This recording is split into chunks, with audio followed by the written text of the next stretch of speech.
تعالیٰ نے ہم سب کی رہنمائی کے لیے، گائیڈنس کے لیے قرآن مجید کو بھیجا، اور ہم سے یہ تقاضا کیا کہ ہم اس کے مطابق اپنی زندگی بسر کریں، کیونکہ یہ دنیا اللہ نے بنائی، ہمیں بھی اللہ نے بنایا، اور پھر صرف ایک وقت تک کے لیے بنایا، یعنی دنیا میں بھیجا ہے، اس کے بعد ہم سب کو واپس جانا ہے۔ تو واپس جا کر ہمیں یہ بتانا ہوگا کہ ہم یہاں پر کیا کر کے آئے۔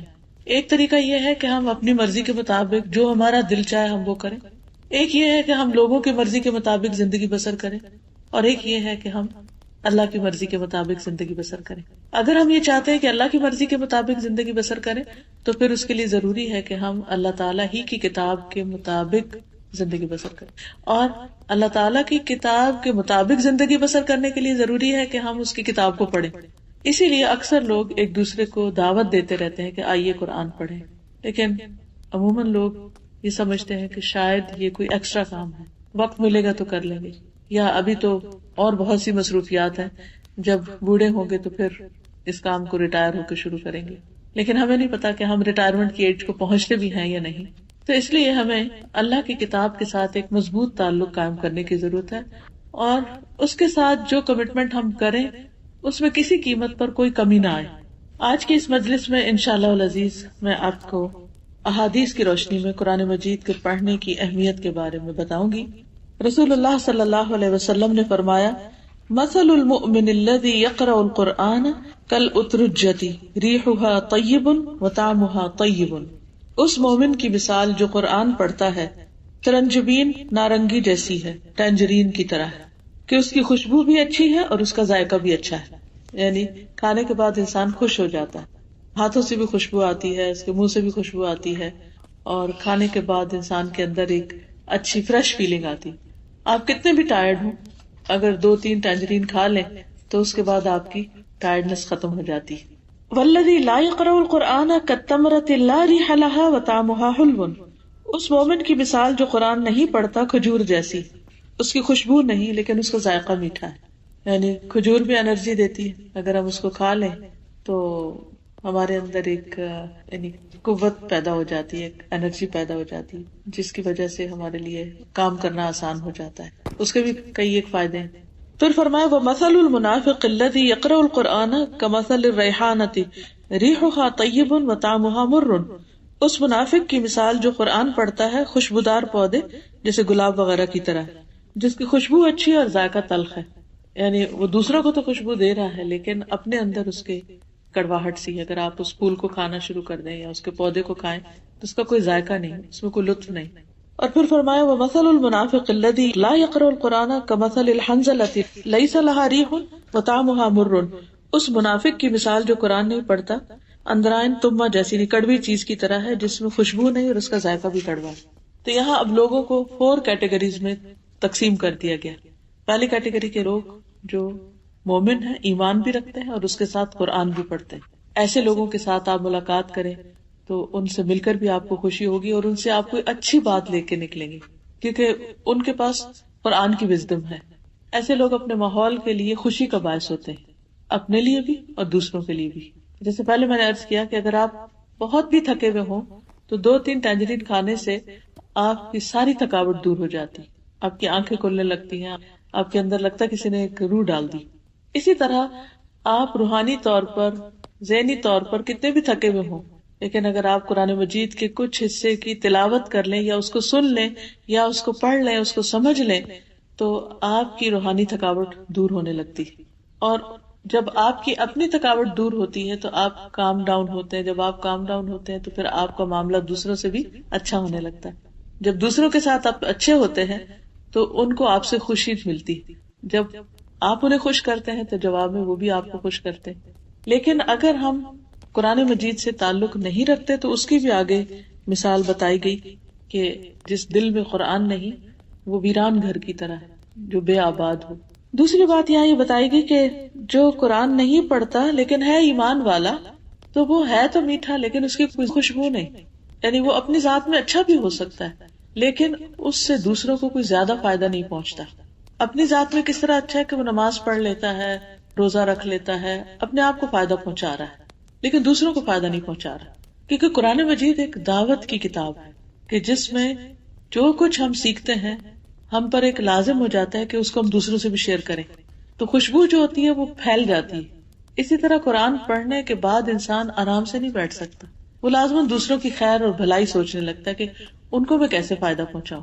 پھر انسان خود غرض ہو کے صرف اپنے لیے نہیں جیتا، اسے دوسروں کی بھی فکر لگ جاتی، اپنے بچوں کی فکر لگ جاتی، اپنے ہسبینڈ کی لگتی ہے، اپنے بہن بھائیوں کی، اپنے رشتے داروں کی، سارے انسانوں کی لگ جاتی. تو ایسا انسان سب کی خوشی اور سب کی آخرت کی بھلائی کا باعث بنتا ہے اور دنیا میں بھی دوسروں کو خیر پہنچاتا ہے. تو اب ہمیں یہ ڈیسائیڈ کرنا ہے کہ ہم کون سے مومن بنے، وہ جو خوشبودار ہیں یا وہ جو صرف خود غرض ہیں. پھر تیسری مثال ہے منافق کی، کیونکہ منافق بھی اپنے آپ کو بظاہر مسلمان کہتے ہیں. تو وہ اگر قرآن پڑھتا ہے اور خود اس پر عمل نہیں کرتا تو وہ پھول کی طرح ہے، دوسروں کو تو خوشبو دے رہا ہے لیکن خود اس کو اس قرآن سے کوئی فائدہ نہیں. تو ہمیں یہ بھی دیکھنا ہے کہ ایسا نہ ہو کہ ہم قرآن پڑھتے پڑھاتے رہیں اور خود ہمارے اپنے اندر کوئی سکون نہ ہو، کوئی خوشی نہ ہو، کوئی عمل نہ ہو، کیونکہ ہمیں فائدہ اسی وقت ہوگا جب ہم اس پر عمل کرنے والے ہوں گے.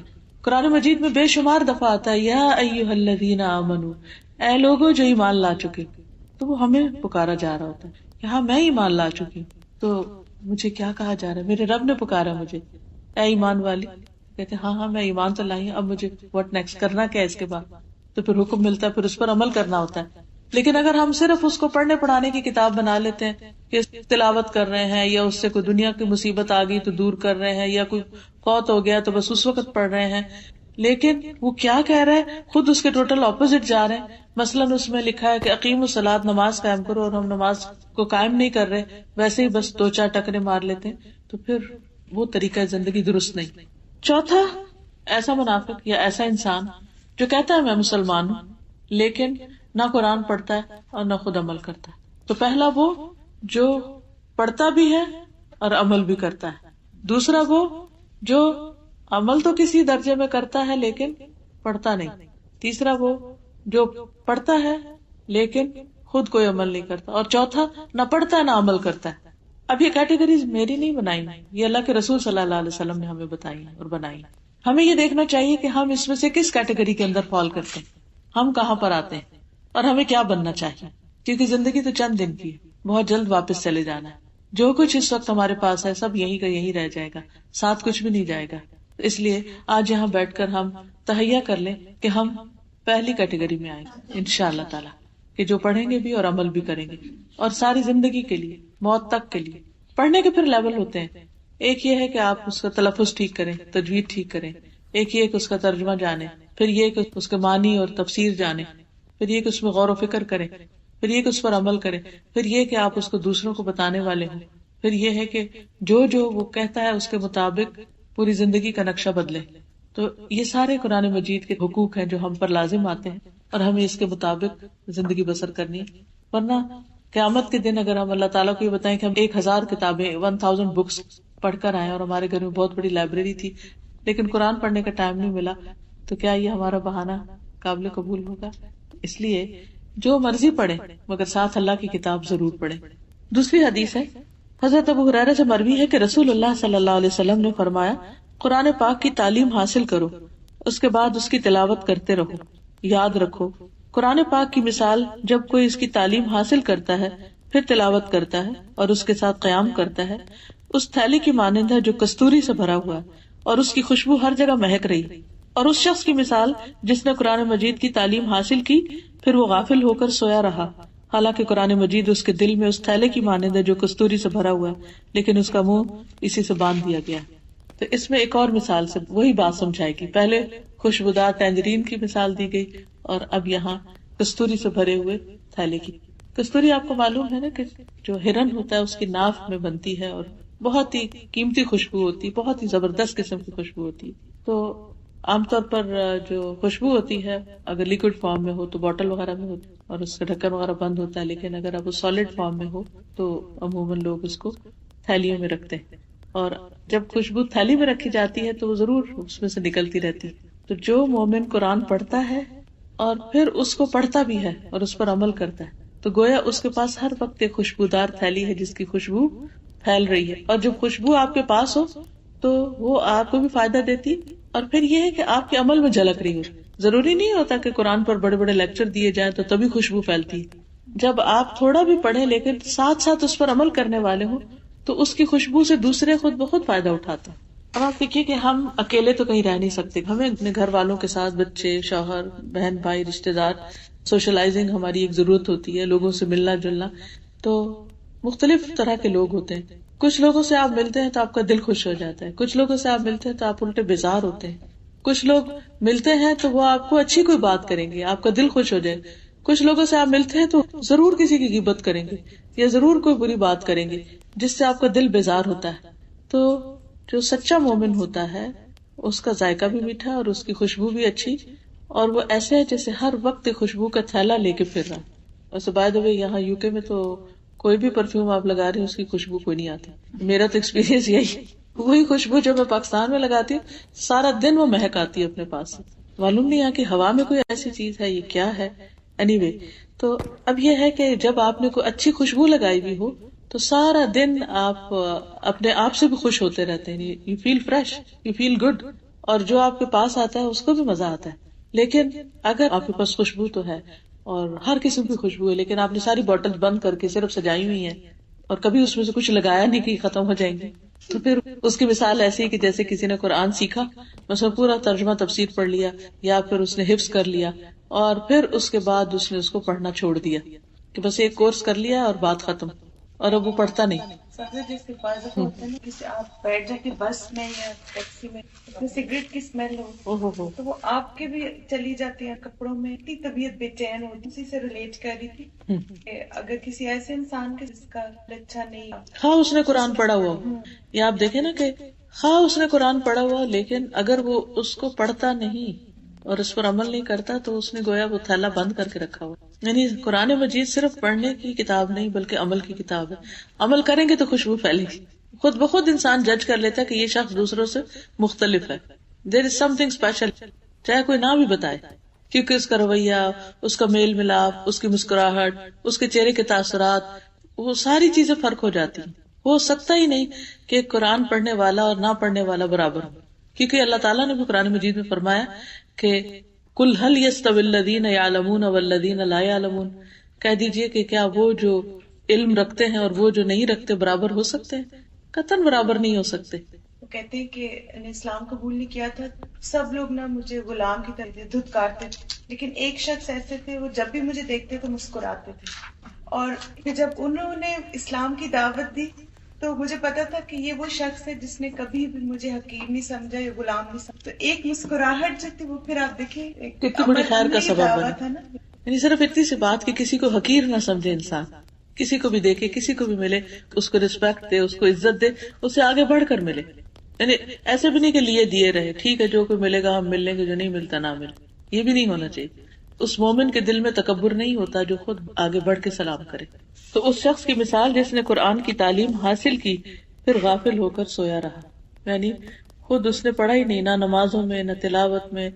اگر تہجد میں نہیں پڑھا تو بھی اسی میں شامل ہو جاتا ہے انسان، اور اگر صبح اٹھ کے فجر کی نماز کے بعد جیسے تلاوت کرنی چاہیے وہ تلاوت نہیں کی اور پھر سو گئے تو یہ ساری اسی میں چیزیں شامل ہو جاتی ہیں. گویا اس نے اپنی خوشبو سے فائدہ نہیں اٹھایا. بعض لوگ ہوتے ہیں حفظ بھی کر لیتے ہیں پھر اس کے بعد بھلا دیتے ہیں، اس کو پڑھتے نہیں، یاد نہیں رکھتے، تعلق نہیں رکھتے. تفسیر سنی نا جب سورۃ خاص پہ لکھتے ہیں جس کے بعد کا پڑھا ہوا قرآن اللہ سبحانہ تعالیٰ کو پھر سب سے اب زیادہ جیسے مجھے انشاءاللہ پھر کے بعد قرآن. پر ویسے بھی ان قرآن الفجر کان مشہودا. آپ میں سے کوئی کچھ کہنا چاہے؟ ہاں بات کی. یعنی وہ رونق اور وہ انرجی نہیں ملتی، وہ سکون اور خوشی نہیں ملتی. جیسے یہ چیز فطرت میں بھی ہے نا کہ پرندے جتنے ہیں، آج کوئی مجھے بتا رہا تھا کہ ان کا طوطا ہے اور وہ صبح سویرے سب سے پہلے اللہ اللہ کرتا ہے. انہوں نے اس کو لفظ اللہ سکھا دیا ہوگا اور وہ ارلی مارننگ اللہ کا نام لیتا ہے. تو چلو طوطا تو بول کے اللہ کر رہا ہے، لیکن اللہ تعالیٰ فرماتے ہیں کہ وہ مِن شَيْءٍ إِلَّا يُسَبِّحُ بِحَمْدِهِ، کوئی چیز ایسی نہیں کہ جو اللہ کی تسبیح نہ کر رہی، ہر چیز اللہ سبحانہ وتعالیٰ کی تسبیح کر رہی. جی اس وقت بھی پڑھ سکتے ہیں، اس وقت بھی پڑھ سکتے ہیں. دن کے کاموں کا آغاز جو ہے وہ اللہ کی کلام سے ہونا چاہیے. یعنی اس سے پہلے کہ آپ اور کوئی کام شروع کریں پہلے آپ پڑھ لیں. اگر آپ کے پاس اس وقت نہیں بھی تو بھی کم از کم اس کو کھولیں، اس کو دیکھیں اور ایک صفحہ پڑھ لیں، 2 پڑھ لیں، زیادہ پڑھ لیں. اور اگر آپ پڑھتے رہیں تو آپ کی اسپیڈ خود بخود زیادہ ہو جائے گی. شروع میں گھبراہٹ ہوگی، اور اگر آپ سمجھتے ہیں کہ آپ کی ابھی تک کچھ غلطیاں بھی ہیں تو کچھ پڑھنے کے بعد آپ کسی بھی اچھے قاری کی، جیسے ابھی ہم نے ڈفرنٹ تلاوتیں سنی ہیں، وہ لگا کے انگلی ساتھ رکھ کے تو غور کرتے جائیں الفاظ کے اوپر، اور بغیر آواز کے منہ کو ساتھ ساتھ ہلاتے جائیں. تو اس سے بھی اگر کوئی اور ٹیچر میسر نہیں تو انشاءاللہ تعالیٰ آپ بہت اچھی طرح سیکھ جائیں گے اس سے، یعنی وہ سن کے، کیونکہ لسننگ سے انسان کی ریڈنگ امپروو ہوتی. جی ہاں، اس میں یہ ہے کہ جیسے سورت واقعہ کے بارے میں جو حدیث ہے وہ تو ضعیف ہے، مگر سورت ملک آپ پڑھ سکتے ہیں.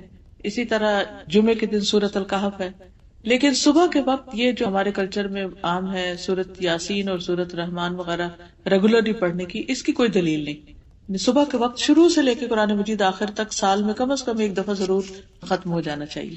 سورت البقرہ سے پڑھ کے الناس تک، رمضان تک ایک پڑھ لیں اور پھر رمضان میں ایک اور. یہ منیمم ہے، بیر منیمم. اس سے زیادہ جتنا بھی چاہیں آپ پڑھیں. یہ جو پارے بنے ہیں 30، تو یہ سہولت کے لیے بعد میں بنے. نبی صلی اللہ علیہ وسلم نے پارے نہیں دیے ہمیں. یہ کس لیے؟ تاکہ ہر روز ایک پارا پڑھتے پڑھتے مہینے میں ایک ختم کر دیا جائے. پھر اسی طرح منزلیں ہیں، تو جو لوگ منزل کے نشان سے پڑھیں وہ ہفتے میں ایک دفعہ ختم کر لیں. اور ویسے یہ کہ 3 دن سے کم میں نہیں ختم کرنا چاہیے. 10 پارے کو پڑھے تو 3 دن میں ہو جاتا ہے. اور وہ جو ہم منزل کا نشان 7 منزلیں ہیں جی، ویک میں ہو جاتا ہے پھر. جی ہاں، لیکن یہ کہ وہ آپ شروع سے قرآن مجید شروع کر کے نشانی لگا کے وہ پڑھنا شروع کریں. جی رات کو تہجد میں قرآن مجید اگر زبانی یاد نہیں اور لمبی صورتیں بھی یاد نہیں تو آپ اپنے سامنے سٹینڈ پر رکھ کر دیکھ کر بھی پڑھ سکتے ہیں. اور اس کی دلیل ہے حضرت عائشہ رضی اللہ تعالیٰ عنہا کے غلام تھے زکوان، تو ان کو حفظ نہیں تھا تو وہ دیکھ کر پڑھتے تھے مصحف سے. اس میں اگر آپ بڑا قرآن مجید لے لیں نا کہ جس کے ایٹ لیسٹ 2 بڑے بڑے پیج ہوں، تو ایک رکعت میں ایک پیج پڑھ لیں، دوسرے میں دوسرا پڑھ لیں، اور پھر جب اگلی دفعہ اٹھیں تو پھر ایک ایک پیج پڑھ لیں. کر سکتے ہیں جتنی کم سے کم حرکت ہو. بس اس طرح ہے کہ ایک دفعہ ایسے سے ایسے کر لیں، لیکن اٹھا کے ہاتھ میں آگے بھی دیکھنا پیچھے، یہ سب غلط، یہ نہیں ہونا چاہیے. ویسے آج کل سٹینڈ ملتے ہیں، مجھے نہیں معلوم یہاں ہے کہ نہیں، دبئی میں ملتے ہیں، میرے پاس ہے. اور جی آپ یہ بھی کر سکتے ہیں کہ جیسے یہ میز ہے اپنے لیول کے، جیسے ڈائننگ ٹیبل کے پاس اگر آپ پڑھ رہے ہیں یا کوئی بھی چیز جس پر آپ رکھ دیں، پاک صاف جگہ ہو، اور ایک ہاتھ سے بس لے کے پڑھ کے پھر رکوع میں جاتے ہوئے اس کو دوبارہ رکھ دیں. تو بس اس طرح بھی پڑھ سکتے ہیں اگر سٹینڈ نہیں ہے. لیکن دونوں ہاتھوں سے نہیں اٹھائیں، ایک ہاتھ سے اٹھائیں اور ایک ہاتھ ایسے بندہ بہو کہ آپ کا ہاتھ بھی بندہ رہے اور یہ بھی ساتھ پڑھ سکے. اس طرح بھی کر سکتے. جی اس کو دوبارہ یاد کرنا شروع کر دیں. اس کا علاج تو دوبارہ یاد کرنا ہے اور دہرائی کرتے رہنا ہے. اگر خدا نہ خواستہ دہرائی یا دوبارہ یاد کرنے سے پہلے موت آ گئی تب بھی اس کا شمار غافلوں میں سے نہیں ہوگا، کیونکہ اس نے اپنی مسٹیک کو مان لیا اور اپنی اصلاح شروع کر دی. پھر اسی طرح حدیث میں آتا ہے کہ وہ شخص جس کے دل میں قرآن پاک کا کچھ حصہ بھی نہیں، وہ اس گھر کی طرح ہے جو ویران ہو. دیکھیے کہ ویران گھر اور آباد گھر دونوں میں فرق ہوتا ہے. ویران گھر جو ہوتا ہے اس میں کوئی رہتا نہیں ہوتا، بند پڑا ہوتا ہے. جب وہ بند ہو جاتا ہے تو اس کے اندر ایک اسمیل پیدا ہو جاتی ہے، بازو کا جالے لٹکنے لگتے ہیں، بازو کا دیمک لگ جاتی ہے، اور اس کے اندر کسی کو بھی جانا بہت مشکل لگتا ہے. اسی طرح جو شخص قرآن نہیں پڑھتا اس کا دل ایسا ہی ویران ہو جاتا ہے، یعنی اس میں اداسی، بے سکونی، ڈپریشن، پریشانی، غم، فکر، افکار، وہ طرح طرح کے جالے لگ جاتے ہیں اور انسان کے اندر سے خوشی ختم ہو جاتی. تو اس لیے اپنے دلوں کو ویرانی سے بچانا چاہیے. جب آپ قرآن مجید پڑھتے ہیں تو پھر آپ کے اندر ایک نور جاگ اٹھتا ہے، سمجھے کہ آپ کی لائٹیں آن ہوگی. جو آباد گھر ہوتے ہیں ان میں لائٹس آن ہو جاتی ہیں، اس میں کھڑکیاں کھلتی ہیں، فریش ایئر ہوتی ہے اور ایک چہل پہل ہوتی ہے اور اس میں رہنے والوں کا دل لگتا ہے. ایسے ہی جو شخص قرآن پڑھتا ہے پھر وہ حشاش بشاش، خوش باش، فل آف انرجی، اور اس کا ہر وقت دھیان لگا رہتا ہے اس چیز میں کہ وہ کون سا اور اچھا کام کرے، اور زندگی کو ایک مقصد مل جاتا ہے. کیونکہ قرآن پاک ایسی چیز نہیں ہے کہ جو آپ نے کسی کھانے کی طرح اٹھائی اور کھا لی اور وہ آپ تھوڑی دیر کے لیے اچھا فیل کریں اور اس کے بعد چاہے طبیعت خراب ہو. ایسی چیز نہیں ہے. قرآن پاک تو آپ کو ساتھ ساتھ یہ بھی بتاتے کہ اچھا واٹ نیکسٹ، اب کرنا کیا ہے. تو ہر روز ایک نئی امنگ شروع ہو جاتی، ایک نیا ولولہ، ایک نیا جذبہ اور ایک نئی سوچ آپ کو ملتی. یو کانسٹینٹلی گرو وتھ قرآن. جی آپ کچھ کہہ رہے ہیں؟ جی وضو کے بغیر اگر ہاتھ نہیں لگانے چاہیے تو اس کا جو عربک ٹیکسٹ ہے اس کو ہاتھ نہیں لگائے. یعنی یہ تو گتا ہے نا، تو اگر اس گتے کو ہاتھ لگایا یا کاغذ کا جو کنارہ ہے اگر اس وقت یہاں تک ہاتھ لگ گیا تو کوئی حرج نہیں ہے. آپ اس طرح یعنی اوپر انگلی نہیں پھیرے. جی تفسیر پڑھ رہے ہیں یا کچھ بھی کر رہے ہیں تو آپ عربک کو ہاتھ نہیں لگائیں, آپ صرف نگاہوں سے دیکھنے میں کوئی حرج نہیں, اس کو پڑھ سکتے ہیں. ننگے سر اچھا پڑھنے کا تو پڑھ سکتے ہیں, جیسے آپ کچن میں کام کر رہے ہیں سر سے دوپٹہ اتر گیا, جیسے صبح شام کی دعائیں پڑھ رہے ہیں اس میں آیت الکرسی بھی ہے, معوذتین بھی ہے, تو آپ اگر اس کو پڑھ رہے ہیں تو کوئی حرج نہیں ہے. لیکن جب آپ عبادت کی غرض سے قرآن مجید کی تلاوت کریں تو اس کے ادب کا خیال رکھیں. اس سے یہ ہوتا ہے کہ جتنا زیادہ ایک ماحول بنتا ہے, آپ کے ماحول کا مطلب یہ کہ آپ کے اندر ایک فیلنگ آتی ہے کہ آپ ایک اسپیشل کام کر رہے ہیں, تو ہر اسپیشل اوکیزن کے لیے ایک ڈریس ہوتا ہے, تو اس سے آپ کی فیلنگ اور ہو جائے گی. اور اگر آپ سب کچھ اتار کے بس ایک عام دنیا کی کتاب کی طرح اس کو پڑھ رہے ہیں تو پھر اس کا وہ امپیکٹ نہیں ہوگا.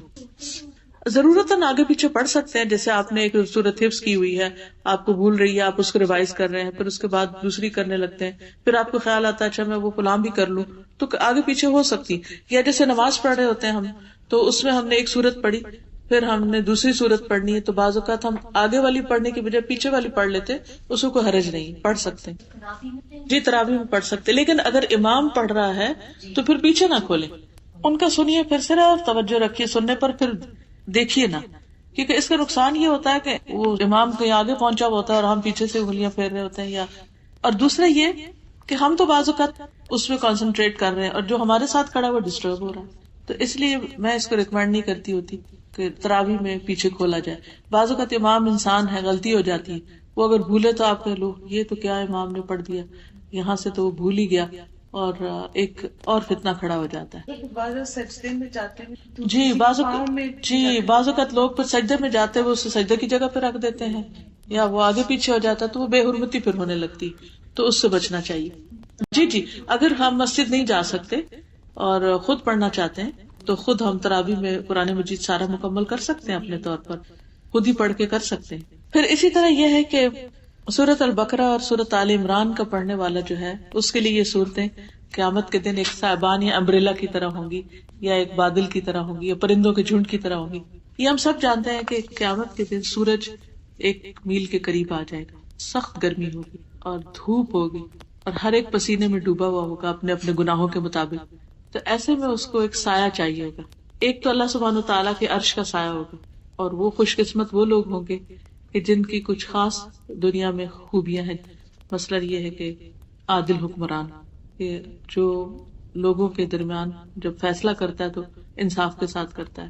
پھر اسی طرح وہ نوجوان جس کی جوانی عبادت میں گزری. اکثر ہمارے بچے کہتے ہیں کہ آپ بھی تو ینگ ایج میں ایسی تھی نا, آپ نے اب سب کچھ کر لیا اور پھر اب ریلیجس ہو گئی ہیں, تو اب ہمیں آپ کہتے ہیں کہ آپ یہ سب کریں.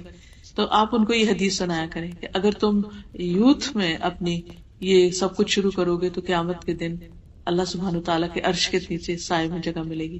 پھر اسی طرح ایسا نوجوان جس کا دل مسجد میں اٹکا ہوا, یعنی اسے مسجد سے محبت ہو. پھر ایسا شخص کہ جس کو کوئی عورت برائی کی دعوت دے, یعنی ایسا مرد, لیکن وہ کہے کہ میں اللہ سے ڈرتا ہوں, یہ کہہ کے تو اس کی دعوت ٹھکرا دے, تو وہ بھی عرش کے سائے تلے ہوگا. پھر اسی طرح 2 لوگ جو اللہ کی خاطر آپس میں محبت کرتے ہوں, کہ بیچ میں کوئی دنیا کا لالچ نہ ہو. اور اس محبت کی علامت یہ ہوتی ہے کہ جب وہ آپس میں ملے تو ان کا ایمان بڑھے, اللہ سبحانہ تعالیٰ کے ساتھ تعلق بڑھے, اور آخرت کا شوق بڑھے. یہ اللہ کی خاطر محبت ہوتی.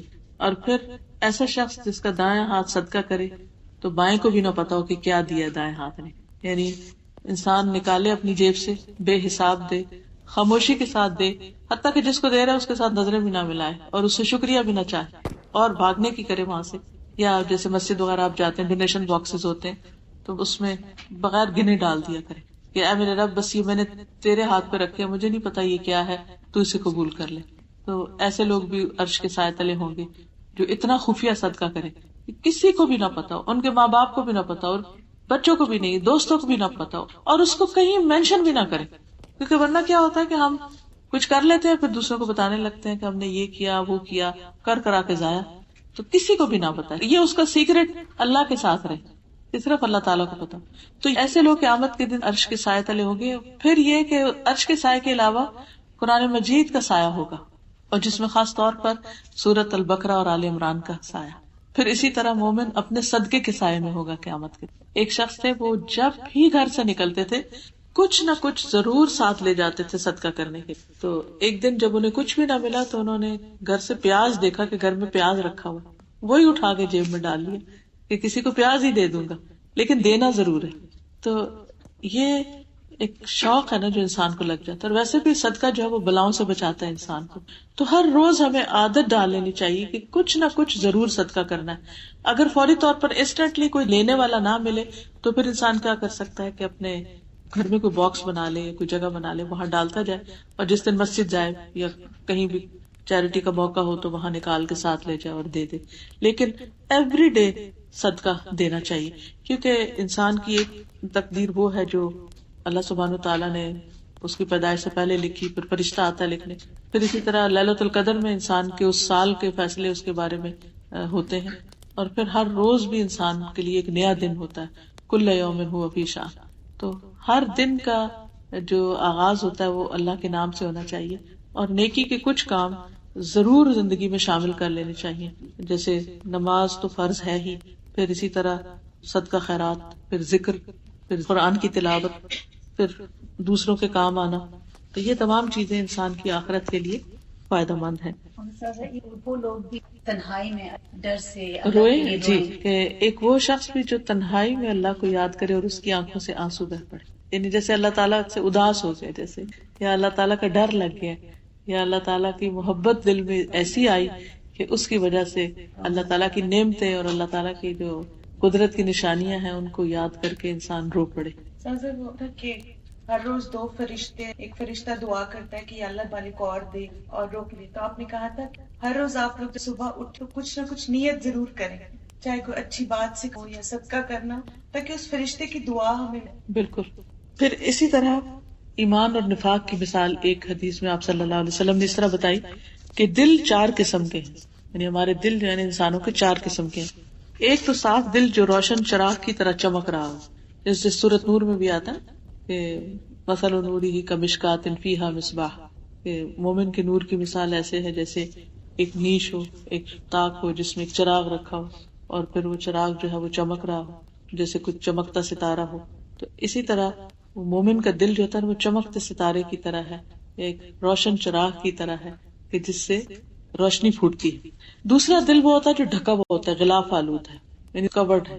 تیسرا دل ہے جو الٹا ہے, یعنی جیسے ایک گلاس سیدھا رکھا ہو نا, اور ایک یہ ہے کہ اس کو اپ سائڈ ڈاؤن کر دیا جائے. تو کچھ دل ایسے الٹے ہیں, ان میں کوئی خیر کی بات نہیں جاتی. اللہ سبحانہ تعالیٰ اس سے محفوظ رکھے, کیونکہ بعض لوگ وہی کتاب پڑھتے ہیں, وہی کلاس اٹینڈ کرتے ہیں یا وہی لیکچر سنتے ہیں تو ان کا دل بہہ پڑتا ہے, آنکھوں کے راستے آنسو جاری ہو جاتے ہیں. اور کچھ لوگ ایسے ہیں کہ یوں لگتا ہے کہ جیسے جو بھی انہوں نے سنا وہ بس چکنے پتھر کی طرح پڑا اور وہ گر گیا, کیونکہ دل جو ہے وہ الٹا ہوا ہوا, ہر چیز الٹی دیکھتے ہیں. وہ لوگوں کے رویے بھی ان کو برے لگتے ہیں, کوئی بات کرے اس کو الٹا ہی دیکھتے ہیں, یعنی ان کی غلط فہمی کبھی کوئی دور کر ہی نہیں سکتا. اور چوتھے وہ دل ہیں جو مکس ہے, مخلوط ہے, یعنی ان کے اندر کچھ اچھا ہے کچھ اچھا نہیں ہے. ٹھیک ہے, فرمایا جو پوری طرح نورانی ہے یہ مومن کا دل ہے, یعنی چمکتے چراغ کی طرح مومن کا دل ہے. دوسرا کافر کا دل ہے جو غلاف میں ہے, وہ جسے قرآن پاک میں آتا نا کہ ان الذین کفروا سواء علیہم اانذرتہم ام لم تنذرہم لا یؤمنون, ختم اللہ علی قلوبہم وعلی سمعہم وعلی ابصارہم غشاوۃ, کہ پردے میں. تیسرا دل خالص منافقوں کا ہے جو جانتا ہے اور انکار کرتا ہے, جو الٹا ہے, یعنی سب پتا ہے لیکن کچھ قبول نہیں کرتے. چوتھا دل اس منافق کا ہے جس میں ایمان اور نفاق دونوں جمع ہے, یعنی کچھ اچھی بات بھی ہے اور کچھ نہیں بھی, لیکن وہ پوری طرح دین کی طرف نہیں آتا, 100% نہیں اس کے اندر داخل ہوتا. بس جتنا اس کی دنیا کو فائدہ پہنچتا بس اتنا دین لے لیتا اور باقی نہیں ایکسپٹ کرتا. اور کس قدر ڈرانے والی بات ہے, یعنی بہت سارے لوگ دین کی بات, اللہ کی بات بس اس حد تک ایکسپٹ کرتے ہیں جس سے وہ کمفرٹیبل ہوں, یعنی کہیں پر بھی جہاں وہ سمجھے کہ ہم انکمفرٹیبل ہو رہے ہیں یا ہمیں اب چینج ہونا پڑے گا یا اپنی روٹین یا عادت یا اسٹائل, تو اس پہ وہ پھر کمپرومائز کر جاتے ہیں. جی, جہاں مفاد پہ زد نہ پڑتی. جی ہاں, کنارے پر رہ کر عبادت کرتے ہیں. بالکل صحیح.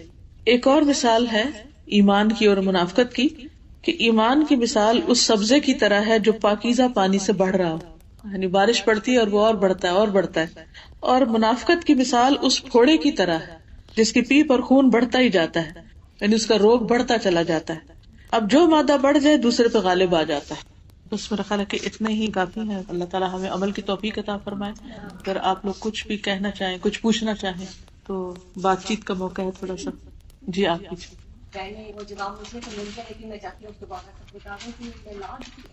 انہوں نے میلاد کے بارے میں پوچھا. میلاد کہتے ہیں یوم ولادت منانا, یعنی اردو میں اس کا مطلب یہ ہے برتھ ڈے منانا. اگر دیکھا جائے تو اوریجنلی برتھ ڈے کا کانسیپٹ اسلام میں ہے ہی نہیں.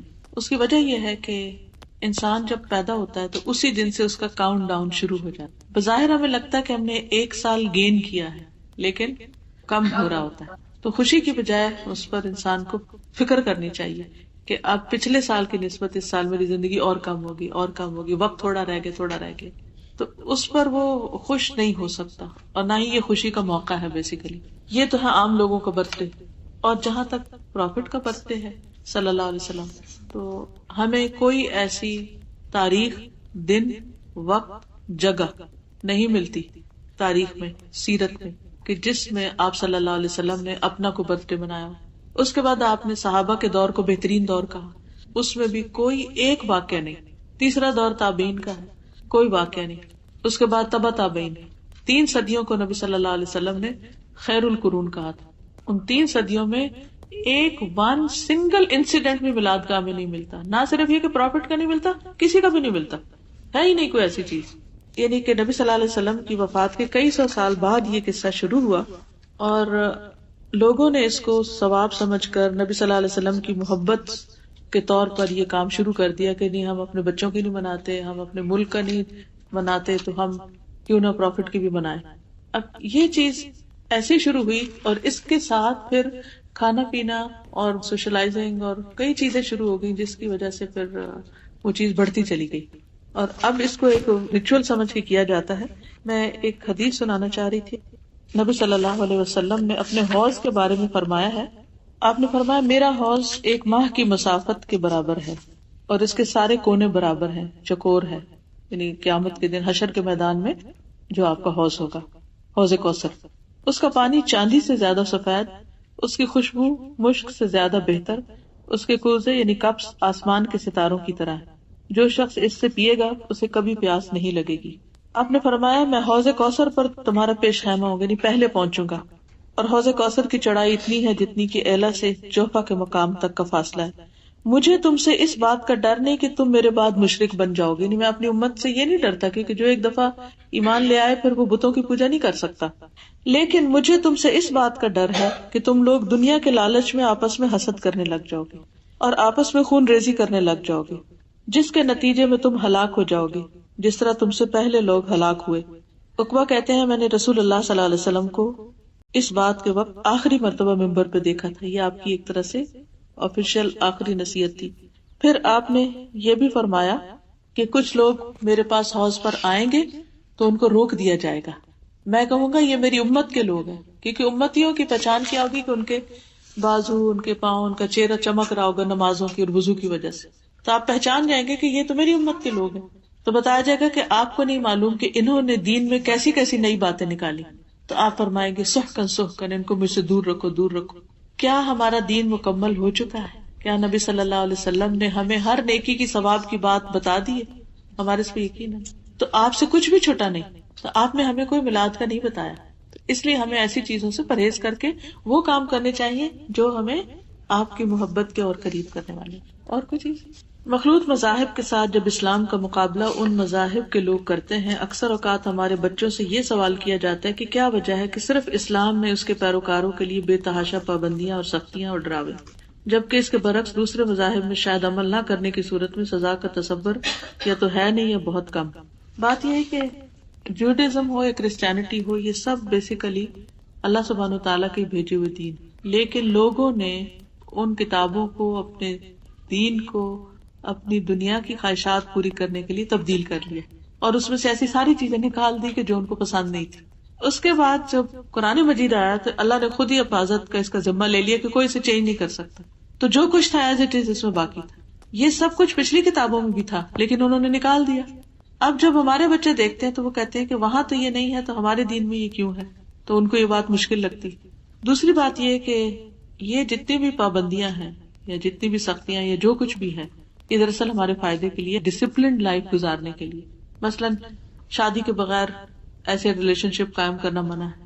اب اگر اس کو وہ کہیں سختی ہمیں کیوں نہیں گرل فرینڈ بوائے فرینڈ بنانے دیتے، تو آپ دیکھیں کہ جو لوگ بناتے ہیں پھر ان کا انجام کیا ہے، اس سے گھر کتنے برباد ہوتے ہیں.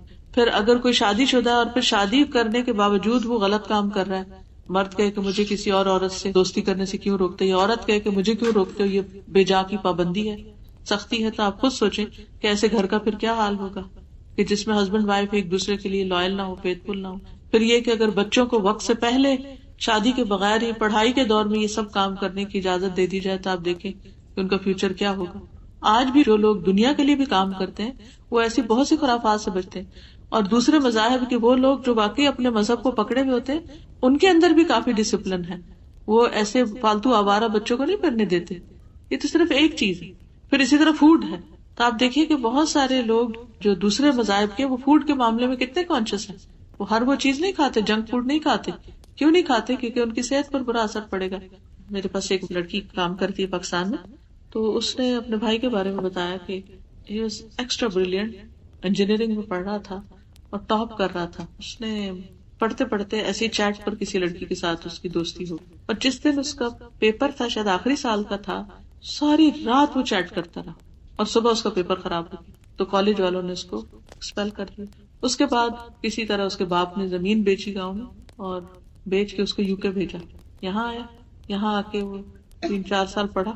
جب اس کے آخری سال تھا، ڈگری ملنے کا وقت تھا، تو اس کا کسی ایکسٹریم مذہبی گروپ سے واسطہ ہو گیا اور انہوں نے کہا کہ یہاں کا رہنا اور یہاں پڑھنا یہ سب کچھ غلط ہے.